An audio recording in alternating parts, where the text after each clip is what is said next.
Welcome back, everyone, to R2Kast number 52. Today we have Amy Wilkinson. Amy, if you'd like to say hello. Hello, I'm a bit nervous because you have had literally everyone and I've listened quite a lot. So we'll just give it a go. It will be absolutely fine. Before we get on into another excellent episode of the R2Kast, I would just like to thank the sponsor for the show today, The Scottish Farmer. A weekly magazine highlighting everything you need to know regarding the Scottish agricultural industry, whether it's breaking news, events happening in the sector, market reports, classified ads, or just wholesome stories happening in the industry. The Scottish Farmer's got it for you. It absolutely will be fine. There's nothing to be nervous about. I have had a lot of people on now. Obviously, this is number 52, so that gives you a clue. But also, because it's number 52, very recently we filmed the 50th episode, which you'll have seen a couple of weeks ago with Emma and Ewan.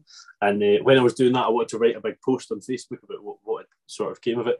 And with that, it meant I looked back over some of my old podcasts, which was a massive, massive mistake because my first podcast, this isn't live because I edited it and changed it back out. My first podcast I recorded, I said, "Welcome back to R2Kast 1." Now, Yeah. Welcome back to a thing you've never been to before. Correct. So don't be nervous. I am the host of the show, and I am the one that makes the most mistakes, and I will keep that medal intact. Some of you might have seen Amy when she popped up on the screen there before, maybe recognised her before. There's two probably maybe three reasons. That is one, you maybe follow her on Instagram as Amy Ginge Wilkinson. Is that correct? Yes, that is. Good description. It's quite clear that this is the right person. Very clear. That's it. Lots of ginger hair. Maybe you read the Farmer's Guardian, of which Amy is a columnist for, which we'll get into later on. Or maybe, and this is how I was first aware of Amy, and she knew exactly what it was going to be when I first got in touch with her, as she said, the Carrot Girl. Now, Amy, just before we get into your story, would you like to tell us why you said you knew you were going to be known as the Carrot Girl? So basically, the post I put on, it was Christmas during lockdown when basically the border with France was shut and everyone was panicking, like, we're not going to have any food for Christmas dinner. And I basically put a post on saying, well, if the supermarkets didn't waste as much, because, for example, we buy carrots, stock feed carrots that supermarkets kind of say they're no good, but they're absolutely fine. I took a picture of them and I put a post on saying, well, if they didn't waste as much, it would be quite easily to do a completely whole Christmas dinner with just British supplied food. And it got quite a few shares and I started panicking, but the amount of people who recognize me off that picture and go, "You're the Carrot Girl." And I'm like, "Are you trying to make a joke because the ginger hair or what?" And yeah, I'm just like, okay. But no, it got to a stage, it was quite scary because it was getting so big and like I'd never had anything like that happen before. And then my little sister thought it was hilarious to comment, "Oh my God, lads, she's single as well." And then, yeah, I had 500 messages and lots of friend requests. And I was just like, oh no. Oh God, but no, it was fine, and I feel like it proved a point. So I am the Carrot Girl forever. It did prove a point. I don't know if you knew that the point would be you no longer needed Tinder or Bumble, but it was Jeez. It was a good post. It was a short post of you with a massive pile of carrots behind you, just a selfie, and it really went over quite well. I mean, I shared it at the time, and Amy said there it had a few shares, right? I mean, that's the play down of the century. I actually went about 5 minutes ago and found the post just to have a look. It has 36,500 likes, 55,000 shares, and you are viral. I also went on just to check the likes, just to show you how big a deal it was. 83 of my friends had liked it. So yes, I did count up to 83. It's quite sad. It was massive. The amount of people that must have seen it. It'd be really interesting because you posted that like on your profile. You won't have an ability to see the sort of reach, the actual total reach it got out to. But if it was a page, it'd be really cool to see. Yeah. No, it was. I don't know. I just started panicking because it got so big. But my dad was there, like, "Oh, it's great though. You've proven a point." And I'm like, "Yeah." And like, but the thing is, I don't know. When it was getting so many, I was like, overwhelmed a little bit, and I was a bit like, oh my God. But no, it was good. It was really good. But no, I am forever the carrot girl. I will own that quite proudly. It's perfect, as you say, with the colour of the hair. Yes, it's worked really well. And just for reference, to sort of give you an idea of the total reach it would have been, I had a post last year that got out to, I think it was 320,000, and it had 400 shares. Yeah. So that's an idea. You're well into the millions. Well into. Jeez. Yeah, which is mad. I mean, not a little bit jealous at all, you know. But and also, you know, you said there, Amy, that it's absolutely possible to make a Christmas dinner from British produce, and now that's absolutely true. And I'm going to do a hopeless plug of one of the things I've made back at Christmas. If you go into BBC The Social, which is a sort of Scottish content creators part of the BBC, I did a driving home for Christmas, picking up a Christmas dinner. So I live in Dumfries, and my mum and dad are from Arran.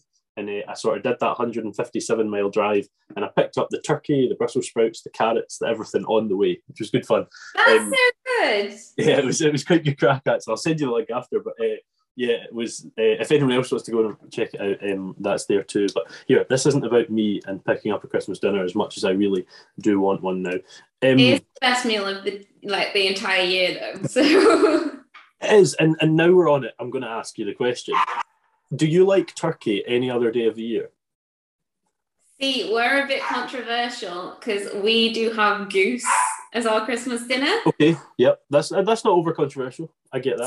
So I do prefer goose, but no, turkey, I don't know, we just usually have chicken instead. We'll have turkey sometimes in like a stir fry or something, but no, my dog is going nuts because she's just old, so just ignore her.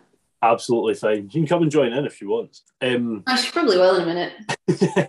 It's just funny. I mean, it's such a seasonal product. I really need to get like a sort of major turkey producer on at some point for Christmas time. But it's quite interesting how it's, you know, you think of products like Brussels sprouts. Strawberries are very seasonal, but the thing is that makes it so interesting with turkeys is they don't have to be. You know, like they don't have a growing season. Yeah, it's so kind of specialised to one day. Yeah. It's mental. Yeah, it is a strange. It must be really annoying if you're a turkey farmer and you sort of just delay the growth weight slightly and you're like, shit. Yeah, just waiting. Like. Anyway, yes, we've spoken about Christmas dinner, we've spoken about you going viral, and we're only about 2 minutes in. Amy, could you tell us a bit about the farm at home? You're currently at home, your dad's away, and things went wrong this morning, but could you tell us about the actual place? It always goes wrong when he's away. The cows know, the machines know, everyone knows, so they're all against me, but no. So the farm at home is a tenant farm. We are in Lancashire, but we're technically only half an hour away from Liverpool, the greatest city in the world. It gets a bad rap, but it's very nice. You should all come. No, so the farm is actually, we have 800 acres of arable, growing wheat, barley, oilseed rape, and maize and grass for the cattle. And then the beef side, we have around 600 cattle on. So we buy in from 4 local dairy farmers and rear all the way through. So we get them at 2 weeks of age and they stay until they're ready to go. And the cattle is a little bit different in the way we rear them, just because we graze a lot of salt marshes around our local area, the RSPB owned salt marshes. So we do a lot of kind of try and help him back with biodiversity, that kind of thing. So yeah, they all get turned out in May and they come back in October, hopefully, if they can swim. And we've had some close calls, but no, it is, I really like it out there. It's something I really enjoy, is kind of talking to the RSPB about the birds and what the kind of cattle do to help them and that kind of thing. So yeah. What is the relationship there between birds and cattle? So the RSPB set off, we are only allowed kind of 1 cattle per 3 acres. It is a vast area. So we put them out, but basically having the cattle there raises the grasses down. It also helps increase kind of beetle, bugs numbers in the kind of when they have a poo. And that's what kind of helps the birds the most, is increasing the food, increasing kind of making the grass as perfect as possible for the habitat, if that makes sense. If it was just left wild, which there is areas of it that's just completely like wild completely, they do say there's less species in those areas than there are where the cattle are. So that's good. Right, okay. Brilliant, yeah. And is there anything is that purely biodiversity? Is there anything to do with carbon sequestration in that, or is that? It is something we're into. It's just at the minute, I don't know if you agree with me, but this whole carbon stuff, it's so unregulated at the minute, to the point, because we supply quite a few supermarkets, they've heard about what we do, and the salt marshes are obviously a very, very good carbon sink. So they want to kind of get involved, but you can do one carbon kind of, I can't remember what they're called, like surveying how much carbon you can store. That's the one. And you can come up with one number, and then you can do another one for someone else, and they come up with a completely different number. There's kind of no standardization at the minute. So it's a bit, you kind of just need that standardization across the board, and then it's something you could jump into, if that makes sense. I mean, you said, do I agree with you? I 110% agree with you on that. I've said on the R2Kast a few times with different people, like, that I think we all agree with reducing carbon emissions and any form of emissions. I think that's quite clear. But the issue, like you say, is the main issue is the choosing the same calculator. I mean, in Scotland, we use AgriCalc mainly with SAC. I don't know what you use down there, but there's so many different calculators. Some include protein output, some don't. So there's so many different things, and it's you're right. Until we have a standardized process that we're all in the same boat, I don't know where this carbon discussion goes. So I can see the reason for sort of delaying jumping into audits and stuff like that until you know. And it's also stuff like you get told, your carbon points are worth so much hit now, but if in 5 years they'll be worth this, and you're like, well, it's so new that we'd rather know everything we can about it before you kind of gamble your business with it, if that makes sense. So no, totally. It's becoming a cryptocurrency, and I've said a few times, like, I mean, I don't do crypto. I have mates that do, and I think about 3 weeks ago it utterly crashed. And I think the difference between this being a crypto and not quite being the same is there is also that tangible thing of the hectare of ground you've bought. But it just leads to people like, I don't know, Jeff Bezos, for example, buying up acres of woodland that were already woodland. And as I've said so many times, nothing changes. It's like Microsoft, isn't it Microsoft who bought a massive farm out in Australia to... Probably. Yeah, just for the carbon sink. That's how they're going to balance it. And you're like, well, does it work like that? Kind of thing. Well, the thing is, now Microsoft looks better, but Microsoft is better, but all that's changed is money. That's the only thing that's changed. There's no better for the environment. It's just buying sort of betterness for your business. And like an example there, I think Bill Gates is now like the 7th largest landowner on the planet. So he absolutely might be the one that's bought up part of Australia. But in Scotland, our largest private owner is Anders Paulson, who's the owner of ASOS. Yeah. And he's just buying up. And now he's got 235,000 hectares out of the 7 million in Scotland, you know, so it's like 4% or 3% or something like that. Oh, no, I can completely relate. We've recently, Mr. Home and Bargain has bought, we were sold kind of as our property. So he has bought 5,000 acres here, and then he just seems to be collecting around us as well. So yeah, it just makes it harder as a young person, I think, coming into farming. But what can you do? You're right. Money speaks, kind of thing. Yeah, and it's a shame. Maybe it's not a shame that money talks or money speaks. It's always going to be the case. But getting into farming, as we know, is already difficult enough. Yeah, it's bloody challenge, yeah. And I've had quite a few folk on here that have got into farming from nothing, and I hugely commend them. I mean, that is an insane challenge, like you're saying. When that's just made literally impossible, it's a shame. But has that impacted you guys on the farm?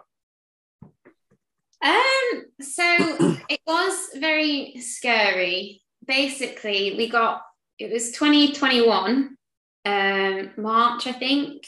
We were owned by the Church Commission, and they came at the end of March and said, "You've been sold." There was no prior warning, no nothing.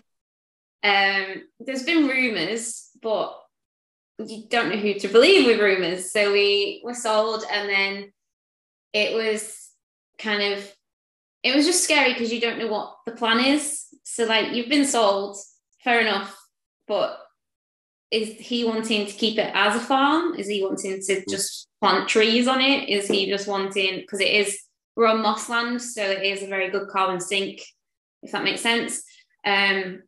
So, and it was a bit bittersweet because 2020, when during lockdown, it sounds really ridiculous, but it was the one time I've ever gone and went, I don't want to be anywhere else. Yeah. Like, I want to be here. This is kind of, why would I want to be anywhere else? When the world was shut off, I was quite happy here with my cows. And yeah.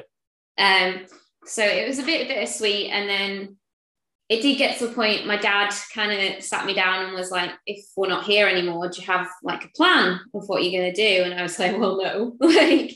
But it kind of pushed me to do the things that I've gone on to do, just because I thought, if I have my foot in a few doors, it'll help if anything does happen. But no, so far, we've just been told to carry on as we are, so, which is great, touch wood. Yeah, for sure. But no, it was just the uncertainty was definitely, and especially my dad was quite angry about it because he took over the farm when he was just 23, when my granddad died, and he's put his everything into it, money, his whole life into this place kind of thing. And I think he felt a bit like, you could have at least told me. But we've been told to just carry on. They seem to like us, hopefully. So yeah, we'll just have to wait and see. But yeah, well, fingers crossed, because it sounds like a good system, which we're going to get into. So are you third generation? Third generation. My grandma and granddad came in the 60s, so, and because it was moss, they completely kind of got it to where it is now. It was literally just kind of boggy. They've drained it and all that kind of stuff. So yeah. Brilliant. It's quite funny. I mean, I've had quite a lot of folk on that have tenancies that their grandfather or their father or their mother, not normally grandfathers and fathers, to be honest, took on in the 60s. Always in the 60s. It's like, yeah, they must it was a big time. Well, I think it was a time when it was easy. Yeah. We're not going to be sitting here in 2060 and talking about the million people that got into the tenancies in the 2020s. Like, it's just not going to be the case. Definitely not. But yeah, looking back a bit, I sort of flew off and went to a few different places there, which was interesting. But let's look at the beef system first. How does that run? So we buy off 4 local dairy farmers. It used to be that we were half commercial, half black and white bulls for Butala. But as sex semens come in, our dairy farmers have chosen to use sex semen because they get the beef calves that we'll pay more money for, obviously. So we've literally now are pretty much all blues and Anguses. We get a few Simmentails, a few Chevrolets coming through. But no, the black and white bulls, if any come through, we just castrate them because you can't find a pen for them in winter. You can't, because you have to keep them so separate. If we've got 5, well, it's not worth it. So we've just started castrating them all. So we have a robotic feeder now for our calves, which is amazing. Saves me so much work. I was at one point feeding 80 calves a day. So yeah, a lot. The joy. So yeah. So this is amazing. But no, so they spend, usually most of them get 2 summers outside and then they'll go. but we basically rear them all the way through. They go on the marshes. It depends how old they are, how strong they are, which marsh they go on to, because we have more sheltered ones. Ones we turn them out and we won't see them for 6 months and hope they come back. So the biggest, strongest ones come back. But no, and then obviously, because we have the arable side, we basically try and provide everything they eat. So the barley, the maize, the grass. Where else do we go? No, that's the main ones that go into the ration. So we all make all our own rations, and keep them going. Hopefully. Have you got like a plant for making those rations, or do you just mix them as you would in a wagon? Just in a wagon. Yeah. No, good stuff. And I've got a few questions at the marshes, but we'll get into them in a minute. See the automatic feeder. How is it from a cleanliness perspective? What cleaning's involved there? Because that's always the big challenge. Yeah, so it does clean twice a day itself. So it'll clean at 2:00 in the afternoon, 2:00 at night. But it does need to be still kept on top of, because when it says it cleans itself, it's like more where the teats do have a spray disinfectant. So every time a calf walks in, it'll clean the teat, but it doesn't clean around it, if that makes sense. Right. And I am a little bit OCD, so like everything has to be clean. So like I'd say like once a week I go around and like proper scrub everything and kind of thing. But usually it keeps itself clean. I'd say it's a lot more hygienic than when we were on buckets. Right, it will be, yeah. Yeah, so no, but it saved us so much work. Like it was getting to the point I was spending all morning just feeding calves, and when you've got the arable side as well, it's so hard when like the combines roll in and Dad's like, "Where are you?" I'm like, "Well, still got 10 calves to feed," kind of thing. But no, it's been worth the money, we would say, for definitely what we do and the amount we do. It's definitely been worth the money that we put into it, kind of thing. So yeah, it is one of those jobs, isn't it? Whenever you speak to anyone that's not been to a farm, now I'm from a beef and sheep farm, but very much more sheep, and chocolate lamb, they're like, "Oh, can I come feed the lambs? Can I come feed the lambs?" I'm like, "Yes, bring your friends." Yeah, but see, like everyone during lambing's like, "Oh yeah, I've got loads of pet lambs." I'm like, "You've only got them like this period." Like they're always here. It's a big undertaking, that. So you're taking them on at 2 weeks, and you maybe already answered this, Amy, but just sort of trying to write things down and stuff. What age you said 2 summers? What age will they roughly be going away? So we find Anguses finish faster, especially if they come off the marshes. So they'll be around 18 months. A few of them go a bit earlier. Blues take a bit longer. I'd say they are probably around 22 to 24 months when they go. Right. But, on the so just for folk listening, and to be honest, myself as well, say for folk listening, so it looks like I know what I'm talking about. The bring them in at 2 weeks. How long? I take it they'll be inside for quite some time. Maybe all the time. I don't know what your process is. Are they inside? Assume they're staggered in groups. 2-week-old moving 4-week-old. How does that work? So the feeder has basically 2 pens, and we collect every 2 weeks, which makes it even more confusing. Flow short. 2 weeks. So we basically just batch them. So there might be 2 pens that go together, so that's probably 40 together. Yep. And then they all stick together all the way through, if that makes sense. So they just kind of shimmy around the yard, and then most of them will go out probably at 6 months old for one summer, and then the following summer they'll go on the marshes, kind of thing. So yeah, and the marshes. Now it's interesting. I worked in Essex for 2 summers, and if you look up the marshes in Essex, it's called the Marshes. It's about a 6,500 acre farm, and that's where I was. And to me, the marshes were not what I think of when I think of marshes. So when you're saying marsh, what does this look like? Now you are saying if they come back, is that a true thing? Do some not come back, or is that? Yeah, Okay, there is a black loss. Yeah. Yeah, no. So basically, we have 3 marshes we use. The first one is a massive shared marsh on the Ribble estuary.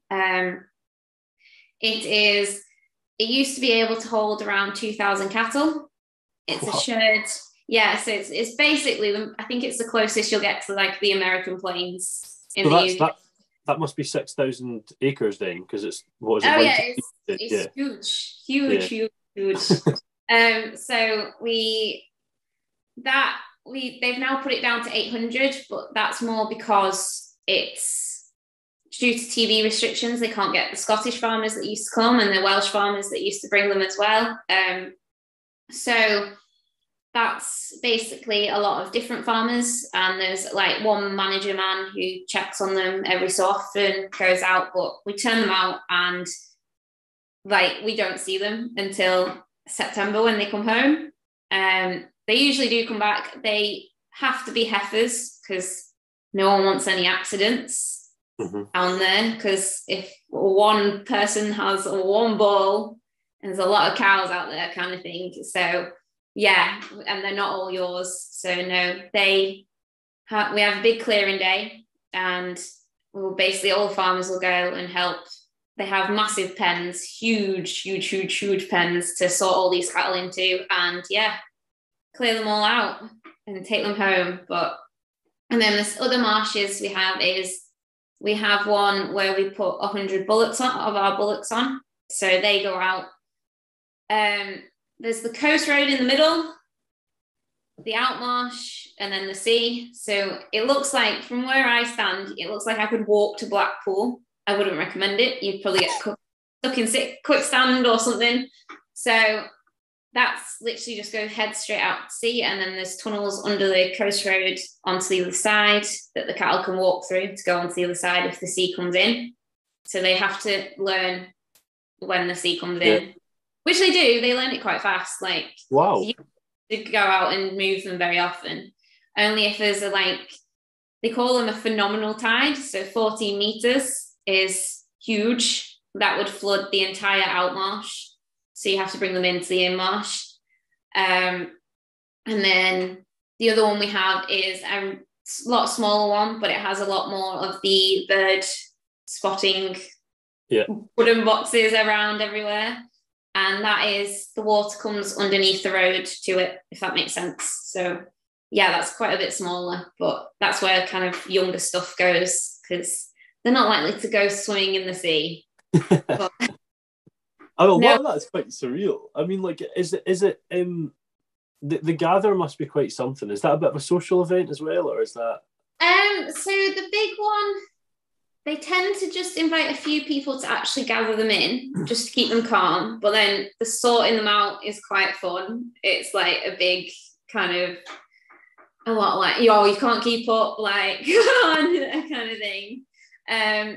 That when we do ours, it sounds really bad, but because all ours are dairy crosses and I've reared them from 2 weeks of age, I just shout them and they'll follow me. Brilliant. Like my pets. So literally I'll walk out, shout them, and they'll all follow me back to the pens. So Dad would be a bit screwed without me, but it works. We did used to have sucklers, but we had Limmy crosses, and the worst catch we ever had, we were running around for 4 hours. We could not get them in the pens. And it was just chaos. It was horrendous. We got up, and we had 2 calves, but accidental calves born, of course, on the marsh, and we got stuck in gullies. Aren't you? Sorry. Right, no, but so mine will follow me, but the sucklers were the worst thing. That was kind of the final straw. We were like, no. Plus, we didn't have the grazing for them through winter, because where we are, it's very arable central, or potatoes, and there's no kind of grass for them through winter. So, and we didn't have the buildings to keep them in. So, no, we just went to all dairy bred. So, no, it's a lot easier catching them now. They all think they're big pets. It's just when they get to like this tall and they still think they want a cuddle, you're a bit like, oh, okay. Yeah, exactly. Can you get a quad or a motorbike or something like that out, or is that not advisable? Not really. We have had everything and anything stuck out there. So Right. no, we've tried, but it's the gullies are quite unpredictable because they change year on year. The big, long, wide ones are okay. Usually they'll be quite shallow, but it's the narrow ones that will be like 6-7 foot deep, and if something goes in it, you're a bit screwed kind of thing. But no, talking of my dad being away, the worst thing I've ever had happen while Dad was away. We had some Ursha bullocks for some reason. They were like someone's pets that they'd rang Dad up and gone, "Oh, can you take these?" And he was like, right, okay. And Urshas are known for swimming. I did not know this before then, but this bullock had jumped in. Dad was away, and I just got a phone call off my dad saying, "Oh, it's fine. Don't worry about it. There's just apparently there's one in the gully. It's fine. Just go and have a look. Take my car." So I did. Got there. There was 2 fire engines and a fire and rescue van. And they had decided to treat it as a practice rescue. So I walked out to them because you can't, like, it was a Sunday morning as well, obviously. I was like, right, okay. Walked out and they went, "Is this your cow?" And I was like, "Yeah, that's mine." And he was like, "Are we doing this right?" And I was like, "Well, you're going to pull it out onto the wrong side, so he'll just jump back in to get to his mates." I'm like, "Oh, right, okay." And then they didn't really like me that much because I don't think they liked kind of taking instruction from a girl very much. And I was like, "All right, okay, I'll get it out." Because they put a halter on, but it was kind of choking it. So it was just not having it. And I ended up ringing my sister's boyfriend at the time and said, "Oh, can you just bring the telehandler? I'll get it out." Oh, he rang me back. "There's no diesel in that." I was like, "Oh, right, okay. Is there any diesel in the yard?" He was like, "No." I was like, "For God's sake." Luckily, my dad's tractor had the flotation tyres on because we were from the Moss. So he brought that. And as soon as he came, all the firemen were like talking to him like he knew what he was doing. I was like, right, okay. So I just tied it up, pulled it out myself. And then this bullock stood up and was like, not happy. But they all ran off and it still had this rope around its neck. So I'm there like with it in a headlock trying to get it off. And I was like, firemen, they're not that brave. Some of them, just not. I was like, right, fine, leave me alone, go home. And then as we were driving back, the tractor got stuck and I was like, oh, for God's sake. Like, no. That just sounds like one of those, when will this be over? Yeah, just make it end. Make it end. Yes, but that sounds endless. It's funny when you say about the sort of the trying to shed all the stock and get who's is who's. I don't know if you've heard of Farm Life Iceland on Instagram. I think I've seen it. Yeah. So Paulina, I think she's got like 80 or 95,000 followers or whatever. She's on Iceland. Funnily enough, don't think I need to say that. And they talk about retier, which is basically they have a common ground of thousands and thousands of hectares, and then come gathering time, it is the biggest sesh in history. Like, we're talking like 2 weeks of, right, let's get the sheep and then bugger off the pub. So if you want to hear a bit about that, it's I think it's R2Kast 19, about halfway through, but it sounds quite similar. Jumping over to the arable side, Amy, you mentioned, was it wheat, barley, OSR and something? Just maize and grass in the rotation. We do rent out as well some carrot ground and some potato ground just to keep it in the rotation. But yeah. And from what you said about what goes into the rations, I take it the wheat and the OSR has been sold. Yeah, they get sold separately. Pay some bills. Well, that's it. How has, I'm going to throw in the dreaded question here, fertiliser impacted things? We are quite lucky, I would say, because we do have the cattle side. Yeah. We have the box muck. So we've compared to what some people use, ours is lower. So we're lucky in that aspect, but it's still a massive amount. So when we're having to pay, I think it's 10 grand a month off our fertiliser bill, it's kind of like, at least we have the cattle as well, because we send cattle all year round. So that's money coming in to help pay for the fertilizer bill, because the crops, it's like anything in farming. We're paying for this fertilizer and these crops go in the ground, but you're not going to see a return on these crops until kind of October, December time kind of thing when you sell them. So no, we're it's been insane. It's been, I think the way my dad puts it is very good. He's dealing with numbers he's never had to deal before. And that's a very, very scary thing. And he says it just feels like this big bowl, and you just keep spilling it and turning it, and it keeps getting bigger and bigger. And you're just like, but no, we are lucky that we do have kind of the cattle side. So that muck has definitely been the best thing. But no, it's terrifying. Absolutely terrifying. The numbers. And the thing is, I don't think it's going to end. It sounds bad. I don't think it's going to end next year. It's going to be a thing that carries on. Well, agreed. I mean, I'm normally an optimist. I genuinely am. I think in general, I really am. But I never see fertilizer going down to, not even near where we were used to. I don't see it going down to double or 2.5 times where we were. I don't see it going less than 500. No. They want rid of it. They want rid of the Haber-Bosch process. They want that done. And it's an easy target. It's a worrying prospect. Luckily, you guys are in the position that you sort of, got round that. But still, it's a scary one. I hope you've kicked your feet up and got comfy and enjoying another fantastic episode of the R2Kast with another really interesting guest. I would just like to quickly take another second to plug the sponsors of the show today, the Scottish Farmer, and I would strongly advise you to go out and pick one up this week and see even more of the fantastic people that are in our industry. You've got the OSR. How are you guys doing with establishment? Is that going all right? Yeah, so OSR, we kind of do sow straight in. Well, we do work. So we have a discariator is what we call it. So that's basically lifts up any compaction in the bottom. Kind of, if we spread muck, it'll work the muck in at the top. And then we'll just sow straight into that. That's basically how we establish it. It seems to work for us. Moss is a very unpredictable soil type. It's a bit like flour. If you get it wet, it turns into glue, and if you get it too dry, it just blows away. So it's a bit different to anywhere else, but no, it seems to work for us. This year looks, touch wood, very, very good. But everything looks quite good this year, though, touch wood.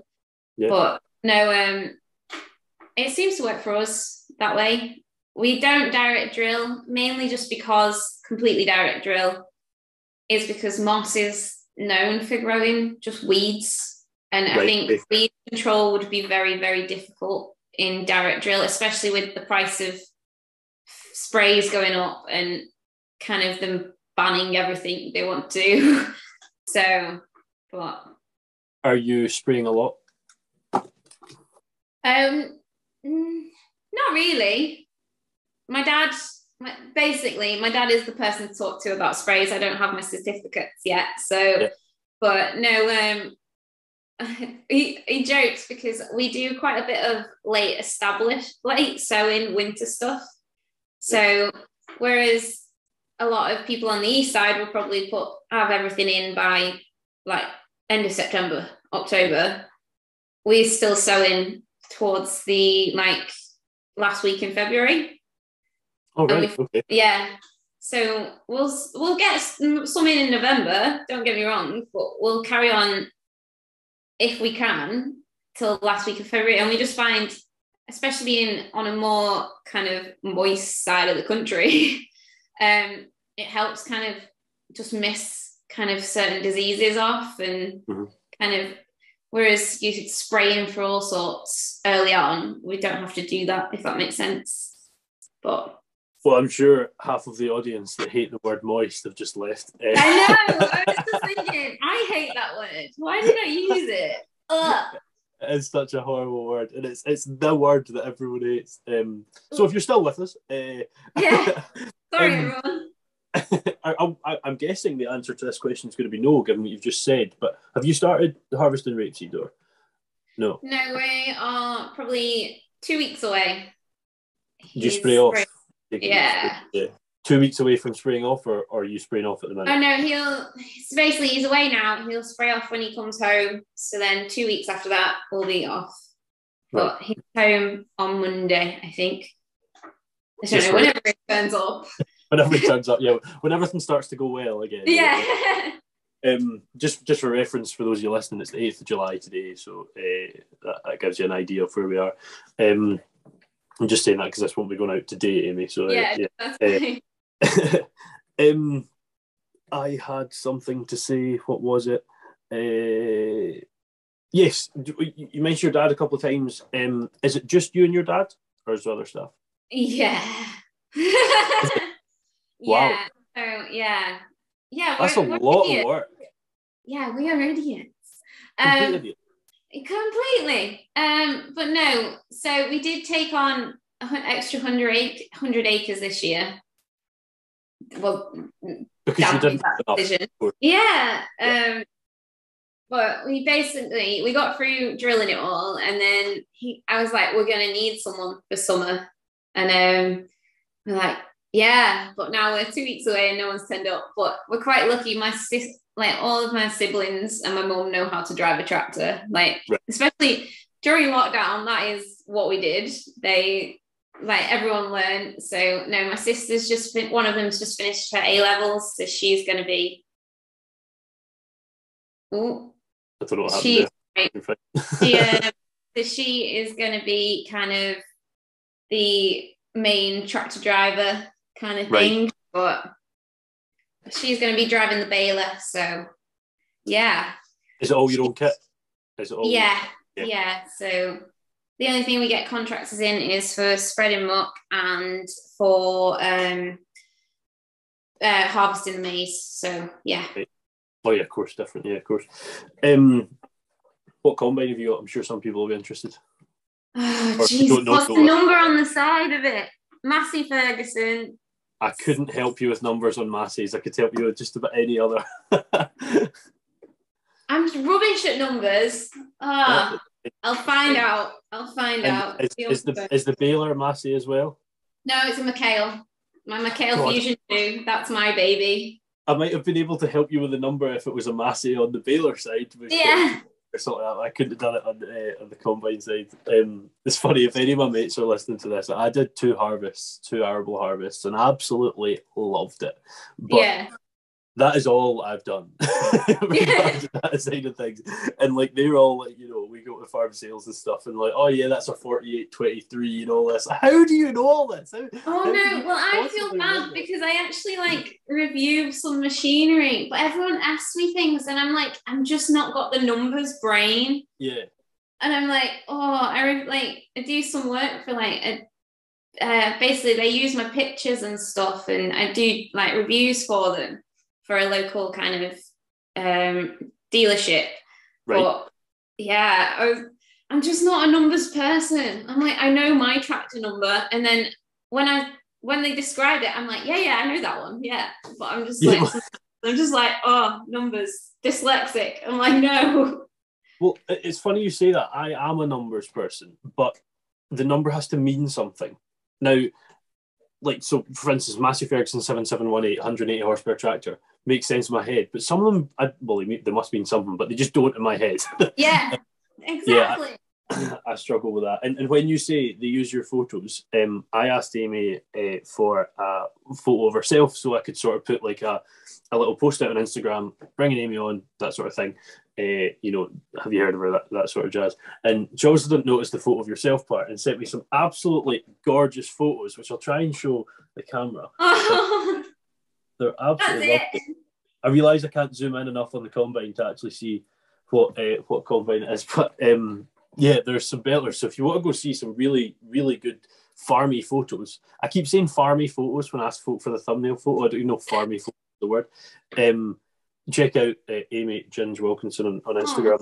There's some really good ones. Actually, it's quite good. Basically, I started taking pictures because I never knew what to get my dad for Christmas. So I'd make him a calendar for Christmas. I think it's like back here somewhere. Oh yeah, I can see it. I still make it. So I take pictures throughout the year, and that's how I started posting them on Instagram. And then the dealership still runs a calendar competition. So I'd enter my pictures in, and it kind of got to the point they were like, Amy, we can't use all these. Like, we need to let other people have a chance. And I was like, right, okay. And they were like, well, we'll pay you. Like, we'll pay you to do it. I was like, okay, I'll do that. I can do that. Worked out. Yeah. So you just like, you never know, like, anything can lead to anything. Like, I've done some insane things, and I only work at home. Some insane, but no. Just on the photos, do you take them on your phone or do you use a camera? I do have a big camera, but I don't use it very much because I'll break it. But I do just use my phone. But I do have quite a posh Samsung with like 5 cameras, but I don't know how they work most of the time. I've figured out a bit of it. I don't have a Samsung. I absolutely cannot stand Androids, but I've got the 13 Pro Max iPhone, and it's the same thing. They're amazing. I don't think you need a big camera a lot of the time. I think if the phones have got to that level that it is kind of achievable with just your phone, but no, it's something I enjoy. So yeah, it just got me another job. So we'll just talk about that in 2 seconds. Just on the camera thing, it's quite an interesting one. Cameras are always a thing that in my head they have a ceiling because you can't make it more real than real.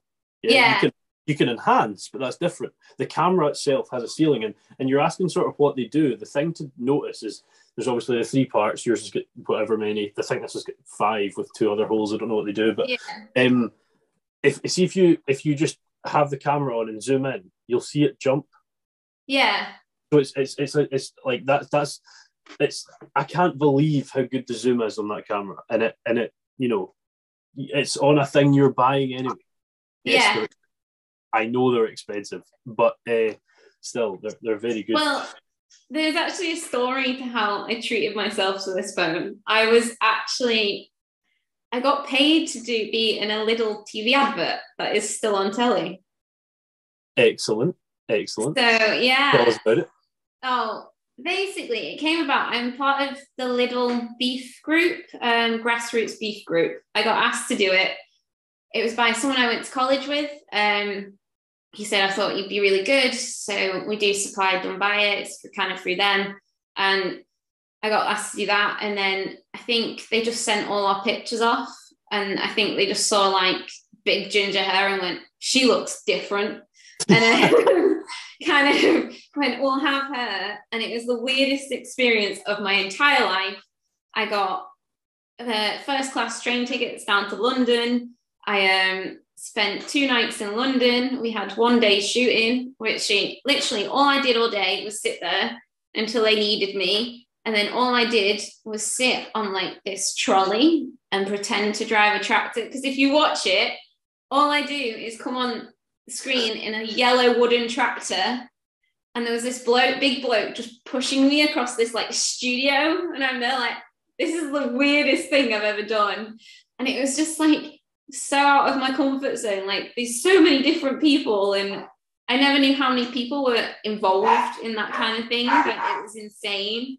But I was just there like so overwhelmed. It was like just after kind of lockdown wasn't a thing, and I was just like, I've been on a farm for like 2 years, and now you want to come to the middle of London. And like I was dressed in full-on farmer gear as well. So I had my dealer boots and my polo shirt and everything on because that's what they wanted. And I was literally, and then they were like they wanted us all to go out for like lunch, dinner in my words. And they took me to this place, and it was like obviously like a really cool place in London. And I'm there like, I was looking at the menu and all I saw was like rainbow bowl. And I was like, well, let's try and eat this.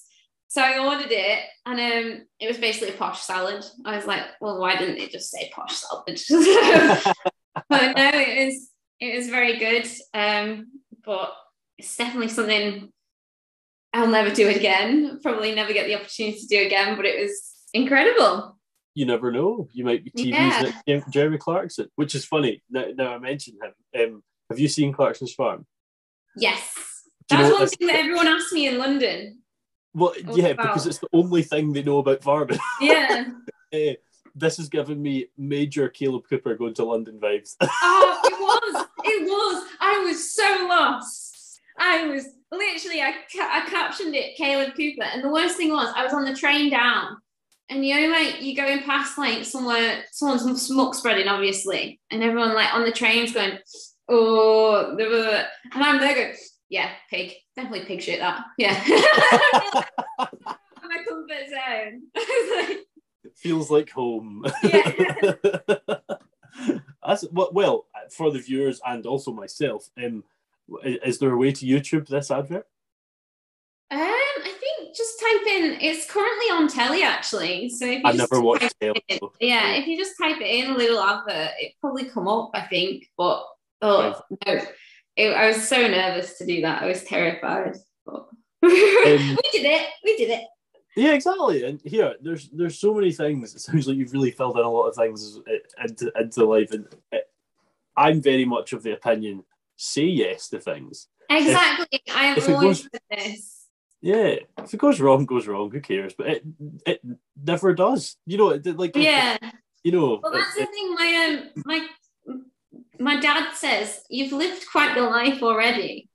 And it's more like I've just gained so many experiences. Saying yes has got me so many different things. Like, I've worked. So after I did college, at college at my school, we did quite a few trips. We did Texas, we did Canada, Western Canada. We were meant to do Israel, but obviously that was when Trump kicked off and it didn't happen.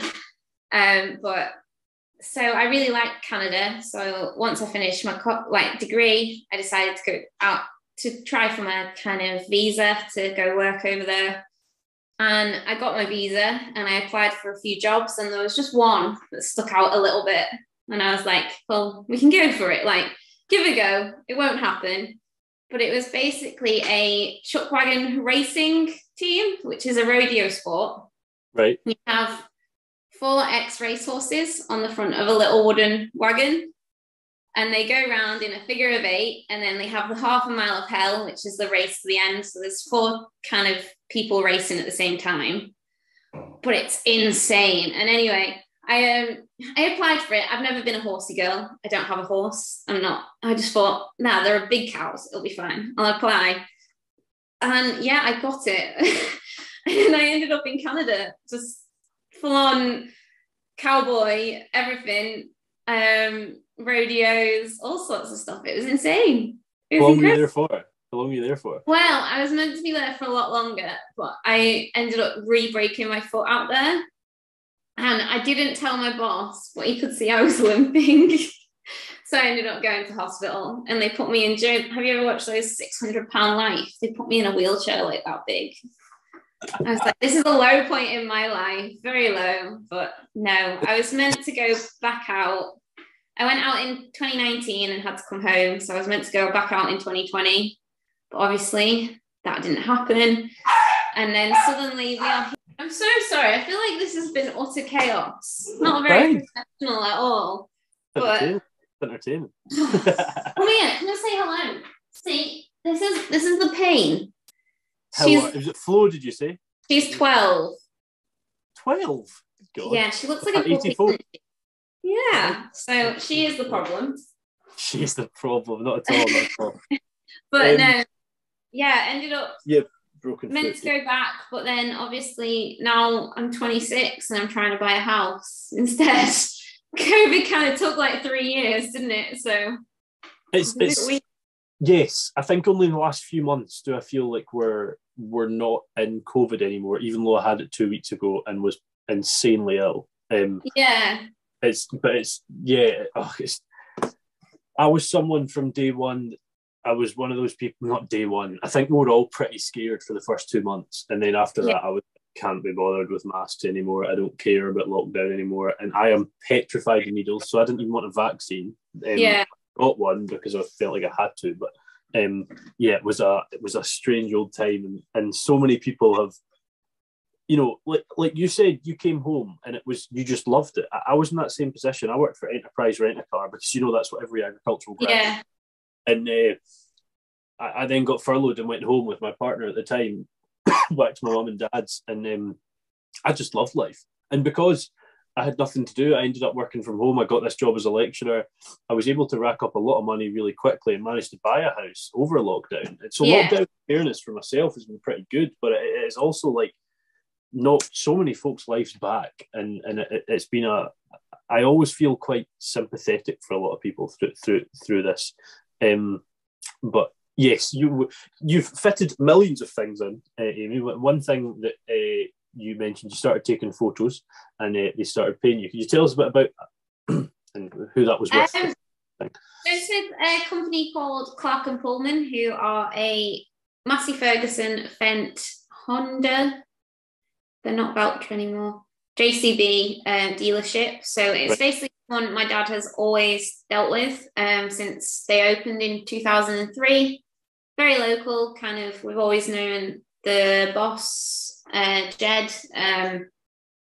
But no, it just kind of happened quite organic. I don't know if organically is the word, but basically through me, it's quite similar to Farmer's Guardian, how I got that is I was just posting these pictures kind of on Instagram and Facebook to make either a calendar, or I was just trying to be funny, or like telling them about life at home, especially during lockdown, because like when we were all here, because I have 4 siblings, so there was 6 of us in a house stuck together.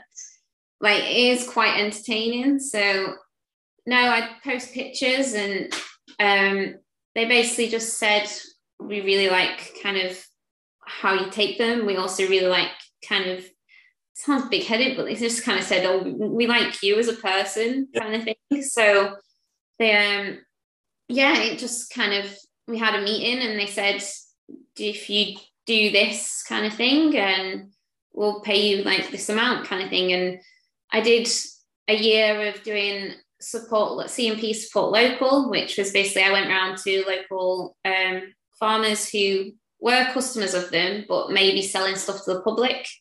So I did lots of kind of, there was like a caravan park, there was kind of beef boxes, there was all sorts of different stuff I went to, and kind of I'd interview them. And they also have like a spring summer magazine and a autumn winter magazine, and I'd kind of write them up and put them in there, and I'd write up kind of just bits and pieces about life on the farm, really. So yeah, that's what I do with them. So it's such a successful way. I mean, so just posting out there, you know, so many people, I've had a few people ask me like, how'd you start doing it? And I'm like, taking photos and post about it. Like, it's really not a massive just talk to people.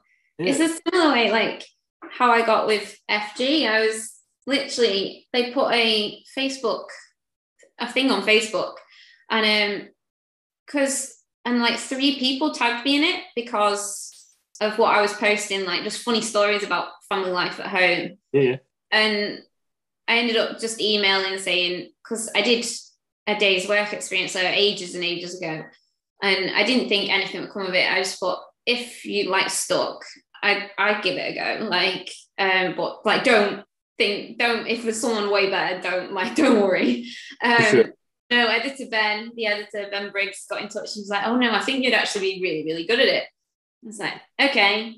So yeah, that's just how that one started as well. I think it's putting yourself out there is scary, but like if you do it, the rewards are definitely worth it. And I've come a long way. Like I respect people like you lecturers so much, because before MyISCA I was a completely different person. I could never have spoke to people. I could never.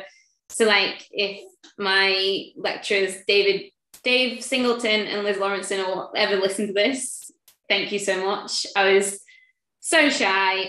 It was like, so through school, I was like the chubby ginger kid with glasses and braces. So it I feel like I wasn't. struggle to believe that part, to be honest. Yeah, but I was so shy. It was horrendous. And then I went to Myeska and I just found what I was passionate about, and I got a really good group of friends. And they kind of helped me put myself out there. Like the first kind of radio interviews I did, Myeska put me up for them. And I remember I did one in Gisborne Auction Mart about Brexit, about what young people in farming think about Brexit. And then the NFU spotted me from that. And yeah, it just carried on from there. And yeah, it's just putting yourself out there. But no, Myeska, I've always been really interested in kind of education of agriculture, not just like in public, that is so important, but also kind of, because I know I asked you a question last night when you were on your boots and heels kind of Instagram live, but especially like also the agriculture of kind of the education of agricultural students as well, because it gave me so much more confidence. I was so shy. It was embarrassing. Like I couldn't talk to people. But that's brilliant though. A long way. Yeah, exactly. And what was your question yesterday? I couldn't see the questions. Only Becca could. So it was basically Myeska asked me back to be on the board last year, which was very nice of them. I didn't expect it, but it's basically helping decide what students are taught, if it matches up to what the needs of kind of the industry are.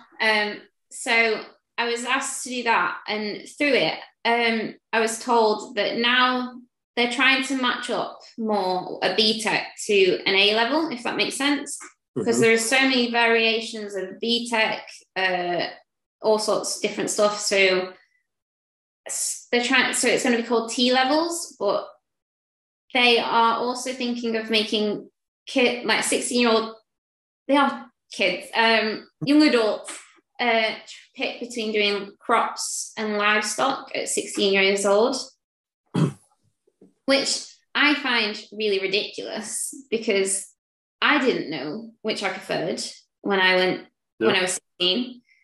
And I've spoken to my students about it. It's also, if you've never been on a farm before and you're just interested in a career in agriculture, how are you meant to know? And also I spoke to students, and it was like he went in, diehard dairy farmer. Dad's a dairy farmer, granddad's a dairy farmer. And he's come out and he's done his degree, and he's going to be an agronomist. He really liked crops. Yeah. So yeah, throughout my degree and everything, I tried to keep everything I did as broad as possible, kind of thing. So I did a dissertation on education, and my degree is livestock and crop sciences. So I did both. Okay. But I just find it and it's something you bring it up to like farmers, and they have no idea that this is a thing that's being considered, if that makes sense. And you're a bit like, but this is the next generation. This is the people you're going to employ. And it's just the way the industry is going in a bit at the minute is, I think we're being slightly nudged into a more kind of mixed farming, regenerative farming kind of way.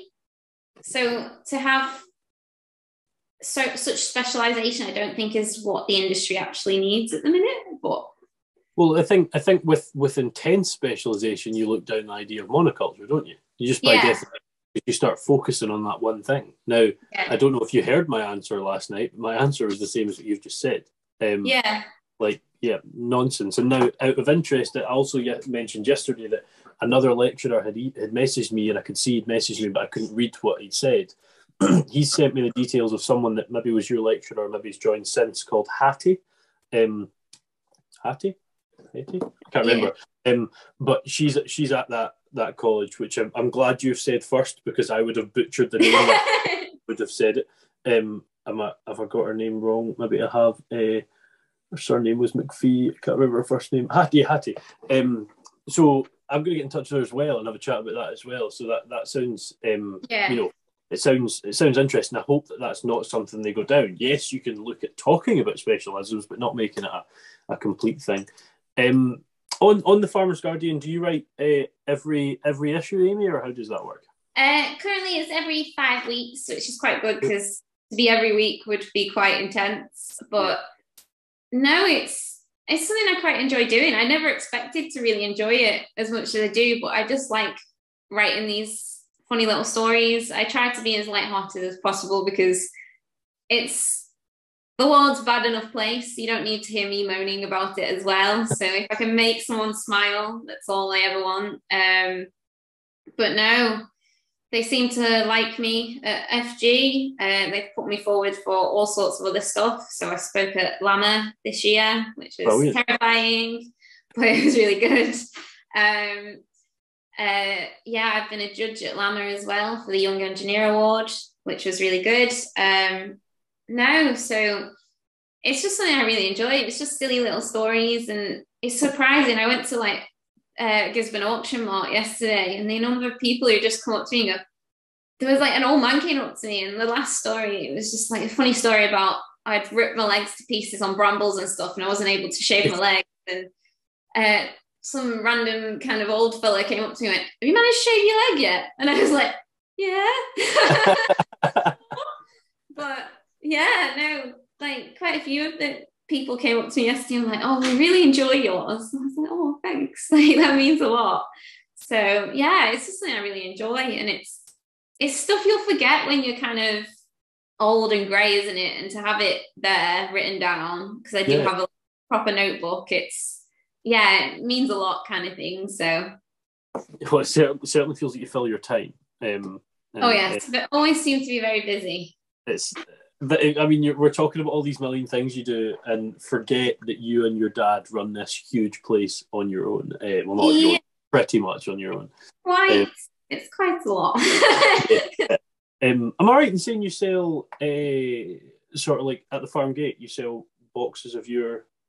Yeah, so we started doing the beef boxes during lockdown, because it's kind of just a thing that took off in lockdown, wasn't it? And it's something we've always considered doing, because you saw how big salt marsh lamb got, and I thought, well, could salt marsh beef kind of be the same? So we started just trying to do one once a month, but I've started doing it now just kind of when I can, if that makes sense. We're not that busy, but I have a very sexy van, Vera the fridge van, that I deliver in, and it's all through social media. People have taken interest, and then from there we started supplying a local butchers, and they use the name Southport Salt Marsh Beef, and from there they have been supplying a restaurant in Liverpool, which has just won.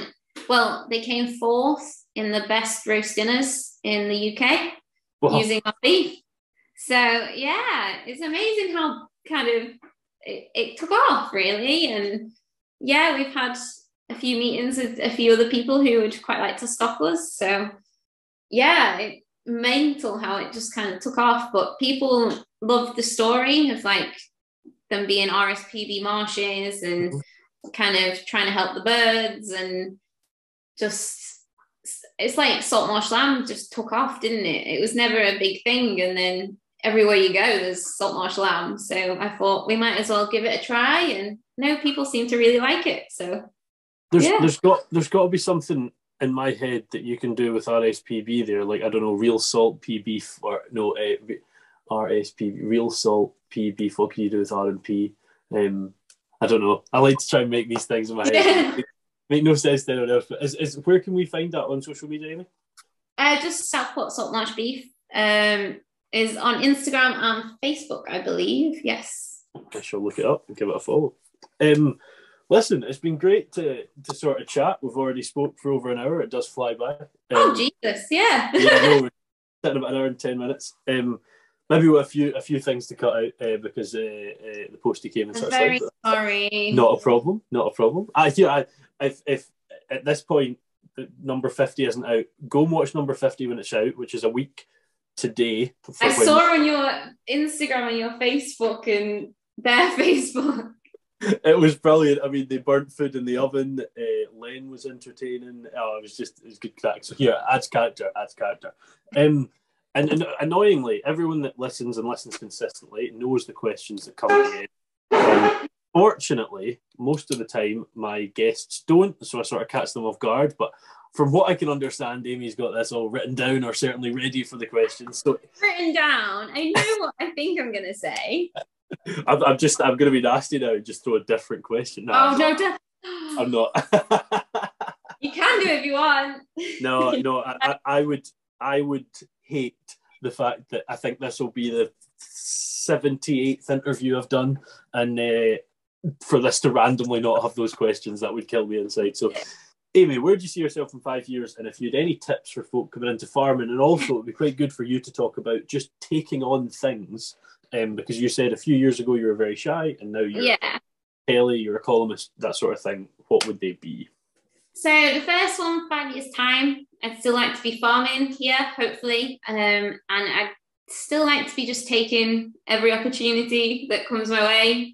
I want to be one of those old grandmas where they're like, the grandma just start speaking to their grandkids and they don't believe anything she says because it can't be real. Like, I'm going to be a nightmare to diagnose with dementia.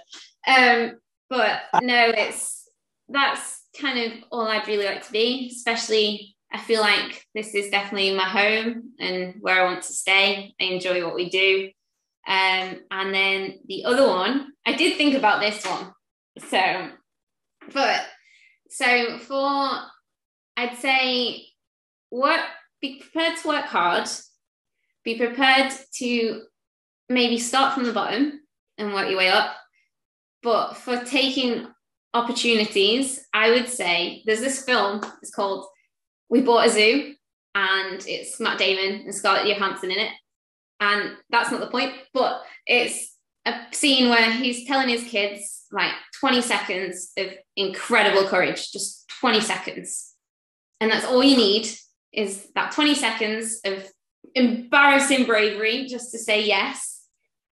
And so like when you asked me to do this, I was a bit like, well, you've had loads of people on. I don't know if I can do it. I just said 20 seconds. I typed a message saying, yeah, I'll do it. I've listened to your podcast, blah, blah, sent it. And then you can worry about it after. So just 20 seconds. That's all it is. 20 seconds to go, yeah, I'll do it. Yeah, fuck it, we'll do it. That is all it is. So that's brilliant. I love that. Just 20 seconds. Just put yourself out there for 20 seconds and the rewards will just keep coming. So just be brave. I think that's one of the best yet. Really do. Oh, thanks. I didn't think about it. you had an unfair advantage already. But no, that's brilliant. And do you know what's really weird, right? For some reason, you were saying there's a film, and for some reason I jumped straight to Good Will Hunting, which is also Matt Damon. That's quite weird. That is a bit weird. And I'm not a film person at all. I have never heard of We Bought a Zoo. No, I like that a lot. And do you know what I always love to hear, and just about everyone has said this, I don't think of anyone yet that it'd be quite an awkward discussion if we did, but I love when people say doing the same thing. Yes, trying to do more, but if in 5 years' time you want to be doing the same thing, that means you're certainly in the same place, at least. That means you're in a good place. So I like to hear that, very much like the tip. 20 seconds of embarrassing bravery. Brilliant. Like that a lot. Yeah, that's good. So, Amy, I hope you've enjoyed coming on the R2Kast. I hope you've had a good time. I have. Sorry, it's been a bit chaotic. It's absolutely fine. Absolutely fine. Some of the viewers won't even see some of it, so it's fine. Do you know what? Some of it was so short, I probably won't edit it out. I might edit out the post in the charger, but that's it. It's been great having you on. As I said, I've not followed you for 18 months, but I've sort of been aware of you. And it popped up on Instagram. And I was like, that's her. So let's get her on. And I also I'd seen your name pop up with the Farmer's Guardian and stuff before. Yeah. So your name had been, it is written on a list somewhere that I have written somewhere. I write these lists randomly. I'll sit down and be like, write a million people down, and then I never know where I put the lists because I am not a paper person, and it's I'm normally just all laptop and phone. So I'm such a list person. Like people buy me stationery. I'm really happy about it. This is like the only pen I have. and this is the only paper I really have. My best podcast ever See? It works. From my mum. So yeah, it's been great having you on. Glad you enjoyed it. For those of you listening, guys, hope you enjoyed R2Kast number 52. We're currently filming this on the day that number 49 with Catherine Dick comes out. So we're about 3 weeks ahead, which is not a lot for me. I like to be 3 months ahead. So we've got about 11 recordings to do in the next few weeks. I don't know who number 53 is. It is one of about 8 people that I am currently talking to and trying to arrange dates. But we'll see you next week for number 53, which will probably be in August. Yes, it'll be in August. So we'll see you then. Thank you very much, Amy. Definitely. Thank you for having me. No problem. A pleasure. See you later on. See you later. Well, that's it. Another R2Kast finished. Another agricultural mind opened up. And I would just like to say that getting these guests on board, it does take time, and it always has done, but I've now went weekly, and with that comes even more time required. And I would just like to finally thank once more the Scottish Farmer for sponsoring the show and making that much more possible.